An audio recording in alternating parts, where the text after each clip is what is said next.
Headlines प्रायोजक राम बंधू पापड आटा आणि पापड मसाला।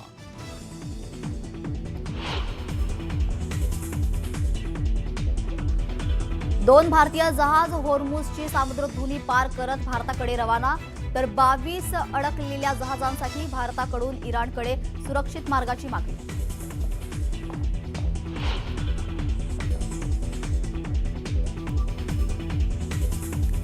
अमेरिकेचा इराणच्या खर्ग बेटावर हल्ला, लष्करी तळाचं मोठं नुकसान। होर्मुझची सामुद्रधुनी रोखल्यास तेल साठ्यावरही हल्ला करू, डोनाल्ड ट्रम्प यांचा इराणला इशारा।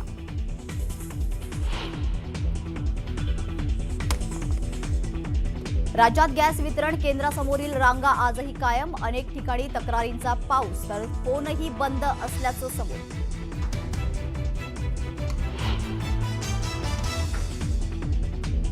राज्यात अनेक ठिकाणी गॅसचा काळा बाजार, भिवंडीत 84 सिलेंडर जप्त, तर भंडाऱ्यात 3 ठिकाणी कारवाई।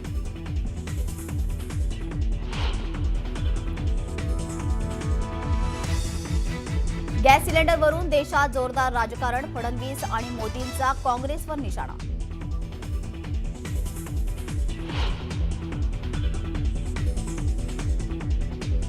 बीड तालुक्यात विवाहितेवर अत्याचारानंतर गावच्या चावडीवर ठेवलं बांधून, आरोपी वैभव पटेकरला पोलिसांकडून अटक।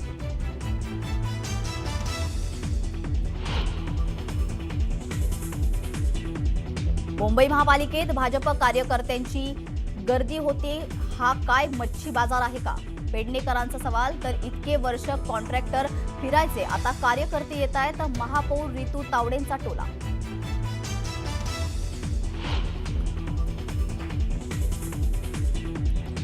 जळगावात शिवसेना आणि भाजपच्या कार्यकर्त्यांचा राडा, थेट पोलीस स्थानकातच हाणामारी।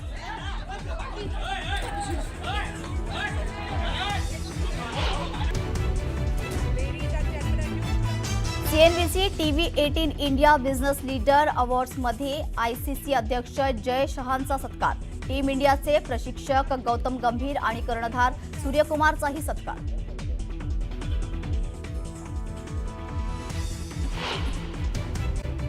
नमस्कार, मी प्रतीक्षा, न्यूज 18 मराठीमध्ये आपलं स्वागत आहे। अमेरिका आणि इराणमधील युद्ध दिवसेंदिवस भीषण स्वरूप धारण करते। अमेरिकेनं इराणच्या तेल वाहतुकीत महत्त्वाची भूमिका बजावणाऱ्या खर्ग बेटावर अमेरिकन जोरदार बॉम्ब वर्षाव केलाय। इथल्या इराणच्या सैन्य तळांनाच लक्ष्य केलंय, कोणत्याही तेल साठ्यांना टार्गेट केलं नाही असं अमेरिकेनं स्पष्ट केलंय। मात्र अमेरिकेच्या या हल्ल्यामुळे हे युद्ध आणखी पेटण्याची शक्यता आहे।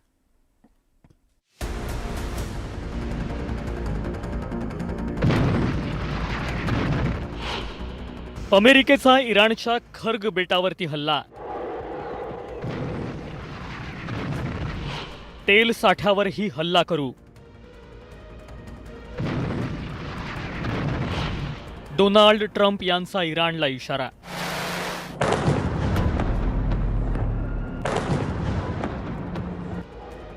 अमेरिका, इस्रायल आणि इराणमधील युद्धाला 2 आठवडे झाले असून दोन्ही बाजूंनी एकमेकांवर जोरदार हल्ले केले जात आहेत।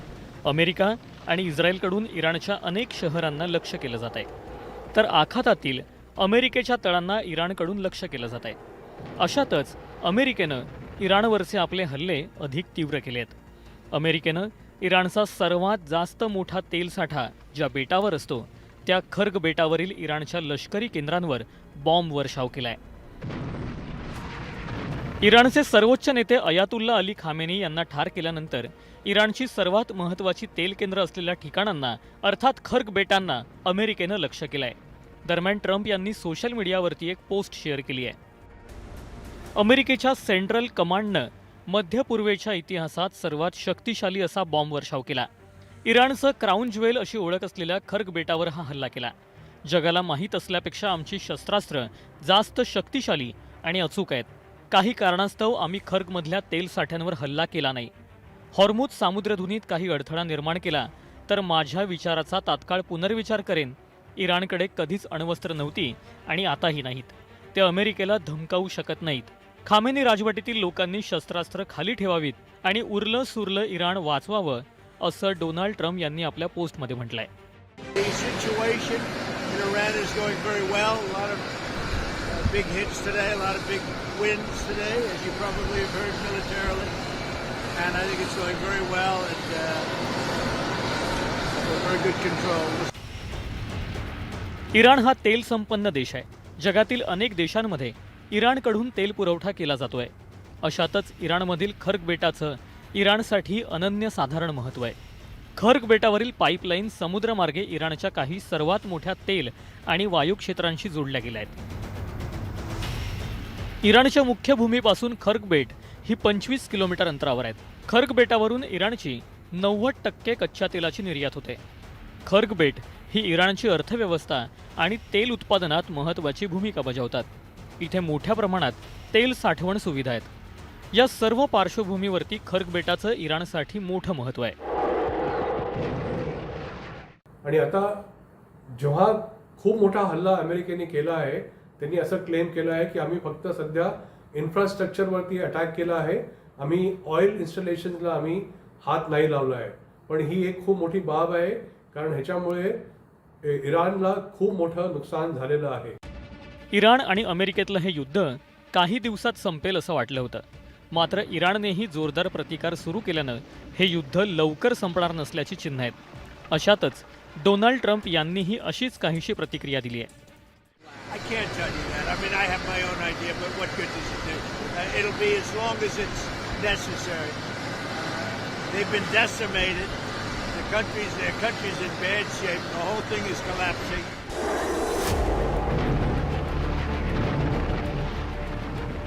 इराण आणि अमेरिकेतील युद्धामध्ये दोन्ही बाजूंनी एकमेकांवर जोरदार हल्ले आणि प्रतिहल्ले सुरू आहेत. या पार्श्वभूमीवर इराणसोबतच हे युद्ध पुढील काही दिवसात आणखी भीषण होणार अशी चिन्ह आहेत. Bureau report, news 18 Marathi. युद्धात होरपळणाऱ्या इराणनं जगाला इंधन पुरवठा करणाऱ्या हॉर्मुझच्या सामुद्रधुनी इराणनं बंद केली आहे. यामुळे जगभरातील अनेक देशांना याचा फटका बसतोय. यामुळे जागतिक पातळीवर इंधनाचे दर तर वाढलेच आहेत. अशातच आता भारताला दिलासा देणारी एक बातमी समोर आली आहे. 2 भारतीय जहाजांनी हॉर्मुझच्या सामुद्रधुनी पार करत भारताच्या दिशेने प्रवास सुरू केलाय. यामुळे भारताला मोठा दिलासा मिळालाय. इराणचा भारताला मोठा दिलासा. भारतीय जहाजांना हॉर्मुझमधून परवानगी. 2 जहाज लवकरच दाखल होणार. अमेरिका, इस्रायल आणि इराणमध्ये युद्ध पेटल्यानंतर दोन्ही बाजूंनी एकमेकांवर हल्ले केले जात आहेत. अशातच इराणने हॉर्मुझच्या सामुद्रधुनीचा मार्ग रोखत संपूर्ण जगाची कोंडी केली होती. युद्धात इराणनं याच हॉर्मुझच्या सामुद्रधुनीचा शस्त्र म्हणून वापर सुरू केला. त्याचबरोबर हॉर्मुझ जवळ असलेल्या काही तेलवाहू जहाजांना सुद्धा इराणनं लक्ष्य केलं होतं. यामुळे जगभरात इंधन टंचाई निर्माण झाली होती. अशातच भारताला मोठा दिलासा मिळालाय. भारताचा ध्वज असलेल्या शिवालिक आणि नंदादेवी या 2 जहाजांना हॉर्मुझच्या सामुद्रधुनीमधनं जाण्याची परवानगी मिळाली आहे. स्ट्रेट ऑफ हॉर्मुझ के वेस्ट में पर्शियन गल्फ में 24 भारतीय फ्लैग वेसल्स थे. उसमें से 2 वेसल शिवालिक और नंदा देवी, ये भारतीय इंडियन फ्लैग वेसल थे. शिवालिक और नंदा देवी ये एलपीजी कैरी करते हैं, एलपीजी कैरियर्स हैं. इन्होंने आज अर्ली मॉर्निंग, देर रात में early morning strait of Hormuz cross किया सेफली और ये भारतवर्ष की तरफ बढ़ रहे हैं. हॉर्मुझची खाडी पार करून या दोन्ही जहाजांनी भारताच्या दिशेनं प्रवास सुरू केलाय.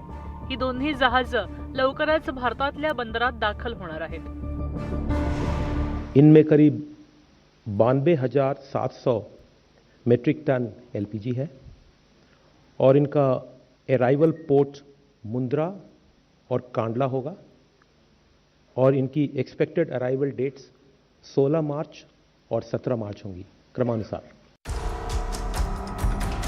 पण ही हॉर्मुझची खाडी पार करणं भारतीय जहाजांसाठी का महत्त्वाचं होतं पाहूया. जगाच्या नकाशावर पर्शियन खाडीला अरबी समुद्राला जोडणारं प्रवेशद्वार आहे. या हॉर्मुझ सामुद्रधुनीच्या उत्तरेला इराण तर दक्षिणेला ओमान आणि UAE हे 2 देश आहेत. समुद्रातलं हे अंतर जवळपास 161 किलोमीटर इतकं आहे. तर या सामुद्रधुनीची रुंदी केवळ 33 किलोमीटर इतकीच आहे. या खाडीमध्ये समुद्र उथळ आहे आणि त्यामुळे मोठ्या जहाजांना केवळ 3 किलोमीटर रुंदीच्या परिसरातनं मार्ग काढावा लागतो. आणि म्हणूनच होर्मुझची सामुद्रधुनी जगातली सगळ्यात संवेदनशील मानली जाते. अशामध्येच इराणनं तेलवाहू जहाजांच्या वाहतुकीवर बंदी घातली आणि इंधनाची वाहतूक ठप्प झाली. होर्मुझच्या सामुद्रधुनीमध्ये सध्या भारताची 22 जहाजं आहेत. तदनुसार पर्शियन गल्फ में अब 22 इंडियन फ्लैग वेसल हैं, जिसपे 611 सी फेयरर्स हैं, और हम और डीजी शिपिंग मंत्रालय भी और डीजी शिपिंग भी इन सभी इंडियन फ्लैग वेसल्स की और उन फ्लैग वेसल्स पे जो भारतीय नाविक हैं उनकी क्लोजली हम सिचुएशन को मॉनिटर कर रहे हैं, शिप ओनर्स के साथ, RPSL एजेंसीज के साथ और इंडियन मिशंस के साथ. आखाती देशामध्ये युद्धामुळे जगभरात तेल संकट गडद होत असताना इराणनं भारताबाबत एक मोठं वक्तव्य केलंय. भारत हा आपला जुना मित्र आहे, त्याला सुरक्षित मार्ग देण्याची तयारी असल्याचे संकेत इराणनं दिले. काही दिवसांपूर्वी होर्मुझ मार्ग पार करत सुमारे 1.5 लाख टन कच्च्या तेलानं भरलेले हे जहाज मुंबईमध्ये पोहोचले होते.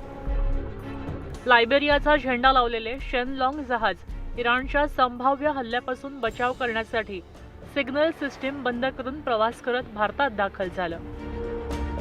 त्यानंतर आता शिवालिक आणि नंदादेवी ही 2 जहाजं होर्मुझची सामुद्रधुनी पार करत भारताकडे निघाली आहेत. त्यामुळे भारताला मोठा दिलासा मिळालाय. Bureau report, news 18 Marathi.